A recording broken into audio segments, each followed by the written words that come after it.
got a lot of shit to say, so I'ma do this every day. I'll be writing things until I'm fucking buried in my grave. 6 feet deep under, but my body won't decay. Cause my messages are timeless, so they'll put them on display. Oh yeah, I rap with a certainty, I have a sense of urgency. A message for eternity, for everyone internally.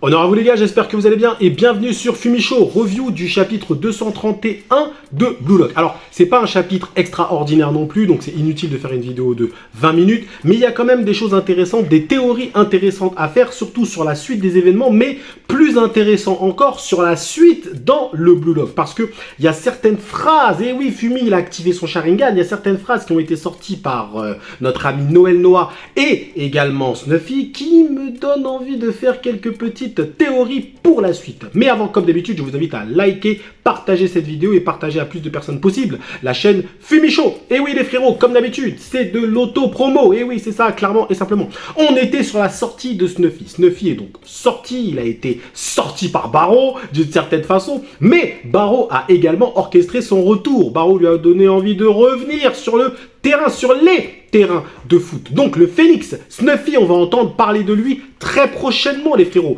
Si on doit faire un petit récapitulatif d'ailleurs de la prestation de Snuffy, j'ai trouvé que c'était plutôt pas mal. Il a porté son équipe, il a été crédible en tant que sensei, en tant que maître, en tant que coach. Clairement et simplement, je trouve que Snuffy a fait honneur finalement à l'équipe des Uber. Il a fait honneur à son statut de joueur incroyable tout simplement.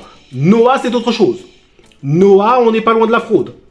On n'est pas loin de la fraude, les frérots. Moi, désolé, tous ceux qui kiffent Noah. Ouais, Noah, le cyborg du football. Il a fait quoi? Il a fait quoi, Noah? Il a rien fait, Noah. Donc, pour l'instant, Noah, moi, j'ai pas grand-chose. Donc, j'attends encore de voir. Mon Sharingan ne s'éveille pas pour Noah, en tout cas. Mais Noah va quand même dire quelque chose à Kiyora Jin. Il va lui dire, Yora, ce sera pour la prochaine fois, Yora. Hein? Tu auras peut-être, ne laisse pas ta lame s'émousser. Ça veut peut-être nous dire que Kiyora Jin est peut-être un joueur, attention, qui cache des petites capacités à surveiller. Mon Sharingan s'éveille pour Kiyora Jin. Attention, ça, c'est peut-être un foreshadowing pour ce qu'il fera plus tard. Et oui, les frérots. Mais bref, discussion entre Iori et Izagi. Izagi va demander à Iori s'il a la métavision. Évidemment qu'il l'a. Tout le monde a la métavision de toute façon, hein, c'est limite, tu marches dans la rue, tu dis, ah, mec, t'as la métavision, toi? Mais bien sûr, attends, oh, oh. Qui n'a pas la métavision dans Blue Lock? Ça amoindrit un peu le côté exceptionnel de la métavision, mais je pense qu'il faut le voir autrement. À savoir que la métavision est une vision périphérique du terrain. Tu vois un peu tout le monde, etc. Mais tu as aussi un travail d'anticipation.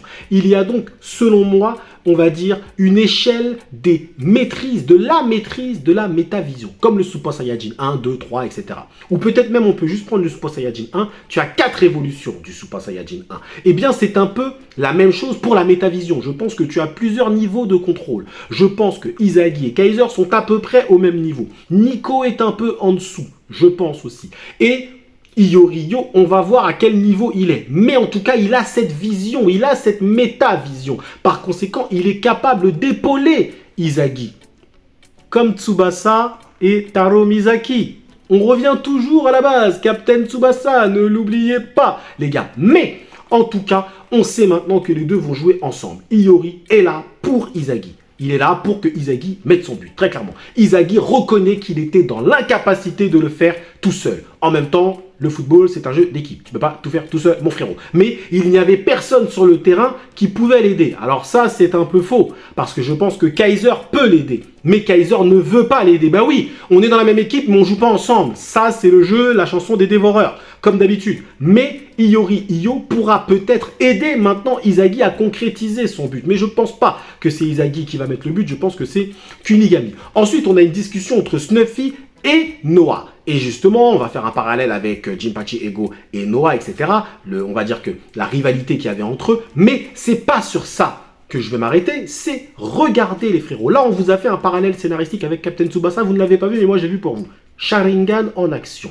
On a exactement la même configuration que Tsubasa et Kojiro Yuga. Captain Tsubasa, les frérots, encore une fois, il faut savoir d'où on vient pour savoir où on va. Tsubasa est un meneur de jeu, quelqu'un qui crée le jeu, qui fait les bonnes passes, d'accord? Même son tir, son plus puissant tir, la feuille morte voltante, devient à la fin une passe, en fait. C'est quelqu'un qui va fédérer le jeu autour de lui, il va passer la balle aux bonnes personnes, il sera en défense, en attaque, bref, il est complet, Tsubasa. Et il est capable de marquer parce qu'il est à nature offensive, ok? Ça vous rappelle pas quelqu'un, ça? Izagi. Et oui, je le dis depuis le début, Izagi sera, je pense, à la fin, un meneur de jeu offensif, capable de créer le jeu, de faire les bonnes passes, de regarder ce qui se passe en défense, en attaque. Il est capable de démarrer de son camp et aller jusqu'au camp adverse avec les bonnes passes. Il arrivera petit à petit aussi à dribbler, je pense, ok, et à frapper. Il sera capable de marquer. Mais ça ne sera pas son objectif premier. Le but sera l'objectif de Baro qui vaut très cher. Et c'est exactement la même chose avec Kojiro Yuga. Au début, Yuga et Tsubasa se confrontaient tous les deux. Tsubasa mettait les buts, machin et tout, Yuga aussi, mais les deux finalement ne jouaient pas au même poste. Yuga, c'était le buteur, c'était le Baro, c'est le mec, il est là pour mettre un but. Et d'ailleurs, sa technique la plus puissante, c'était le tir du tigre foudroyant. Mais c'était un tir pour marquer un but. C'était pas un tir qui pouvait être une passe. Il n'y avait pas de passe. Alors, il y a des fois, il s'amusait à faire des passes du machin foudroyant, oui, mais au global, c'est un tir pour mettre un but. C'est exactement la même chose pour Baro. Baro, il est là pour mettre le but. Il n'est pas là pour créer le jeu. Il n'est pas là pour retourner en défense, récupérer la balle. Il n'est pas là pour faire des passes. Il n'est pas là pour faire ça.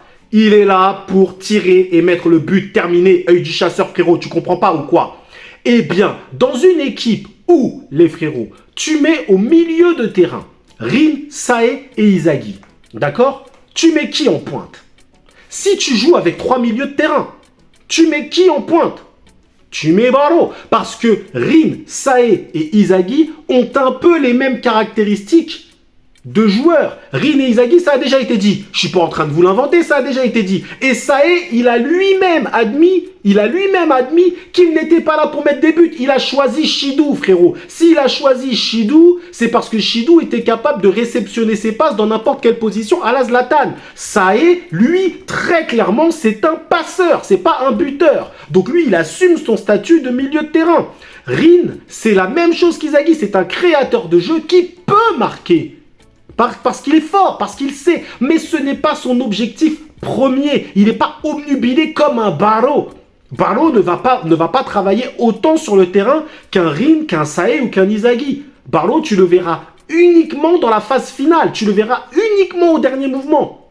Et c'est pour ça que je pense que Izagi et Baro peuvent se compléter plutôt que de se confronter, les gars. Et oui, il faut suivre cette revue aujourd'hui, parce que c'est ça la finalité. Et ils le disent, ils disent qu'avec deux joueurs comme ça, on peut rêver effectivement au titre mondial. Mais je pense que ces joueurs-là, à terme, il ne faudra plus les confronter, il faudra qu'ils se complètent, à savoir jouer ensemble et jouer pour Baro, pour que Baro mette son but. Comme Tsubasa jouait pour que Yuga mette le but. Mais Tsubasa pouvait marquer, comme Izagi pourra marquer. Et oui, les frérots, parce qu'au bout d'un moment, il faudra bien définir des rôles. Hein. Ils ne peuvent pas tous vouloir marquer. On ne peut pas avoir 11 attaquants sur le terrain. Ok, il y en a qui ont déjà choisi. Gagamaru, il a choisi, il est au cage, mon gars. Donc, au bout d'un moment, il faudra définir des rôles. Et je pense que Baro, tu ne peux pas le mettre à un autre endroit sur le terrain qu'en attaque. Izagi, tu peux. Izagi, tu peux le mettre en milieu de terrain. Et oui, mon gars, tu peux le mettre au milieu de terrain, offensif, porté vers l'attaque. Et il le dit lui-même, de toute façon, il a besoin de Iori, etc., etc. C'est pas les caractéristiques d'un attaquant, je vous le dis, je le répète et je le signe et je l'assume. Peut-être que je me trompe, hein, ou peut-être que j'ai raison. Il y a un beau parallèle scénaristique qui est fait avec Kojiro Yuga dans Captain Tsubasa. Je trouve que c'était à mettre en lumière, les frérots, à mettre en exergue. Vous inquiétez pas, mon Sharingan est en alerte, les frérots. Ensuite, on va passer à Kaiser.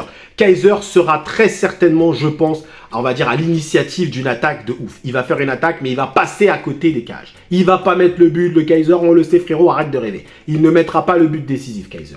Il se rapproche, ok? Il va y avoir ensuite contre-attaque des Uber, contre-attaque lourde, menée par notre frérot. Il y aura Nico, il y aura Lorenzo, ça va être lourd. Lorenzo va faire du sale, hein. Je vous le dis, Lorenzo, on l'a pas encore bien vu, mais il va faire du sale aussi. Baro ne mettra pas le but. Baro ne mettra pas le but. Malheureusement pour lui. Et ça va être la contre-attaque finale avec Ioriyo, Izagi, qui eux vont faire une action qui va surpasser tout le monde, très certainement, mais ils ne mettront pas le but non plus. Peut-être qu'il y aura surprise. Il y aura retour désespéré du Baro. Tu t'attends pas à voir Baro en défense. On ne sait jamais. Il peut venir, bim, mettre un coup de tête, etc. Mais derrière, tu auras évidemment Kunigami, qui est une forme de Subaru.